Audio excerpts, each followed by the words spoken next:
Hi guys, I hope you're well. In this video I want to discuss, is this specific nutrition protocol better for fat loss? So I'm specifically discussing what's called carbohydrate backloading. So you may or may not have heard of this before, but in short, it's just a strategy where you're having essentially most of your carbohydrates later in the day. Typically this will be post-workout, so you'd focus on mainly fats and protein earlier in the day, and then you have just carbohydrates and protein mainly later in the day. As I said, typically this will be post-workout, and I wanted to discuss whether this is actually better for fat loss. And the reality is, this isn't necessarily better for fat loss. The reason why is we need to be within the energy deficit. So regardless of whether you're having more carbohydrates later in the day or post-workout and more fats and protein earlier in the day, whether you lose body fat or not will be subject to energy balance at the end of the day, week and month, whether you're actually within that energy deficit or not. So therefore, if you're over consuming carbohydrates and total calories at the end of the day,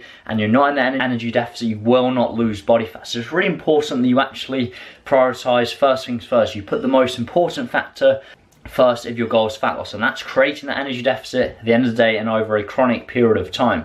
Now that being said, it doesn't necessarily mean that having more carbohydrates and also more calories later in the day. The reason why this can be a useful tool is this can help to blunt hunger. This is something I've suggested before with regards to fat loss. Hunger can become a real issue. Now, a good way to try and blunt this is to basically focus on moving more of your calories later in the day when you're more hungry. Most people are typically more hungry later in the day than earlier, and as such, by having more food intake later in the day just helps to blunt hunger. It almost plays a psychological trick on you because you think you're eating more calories. But as long as you're still within your daily nutrition targets, as long as you're still creating the energy deficit, you can still lose body fat. So in short, carbohydrate backloading is not necessarily more superior for fat loss.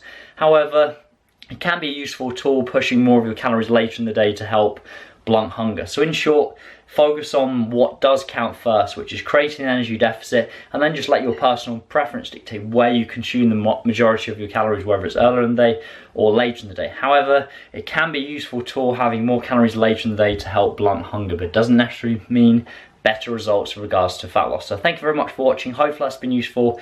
Like the video if you've enjoyed it, and subscribe to the channel if you haven't already. I look forward to speaking to you soon. Take care.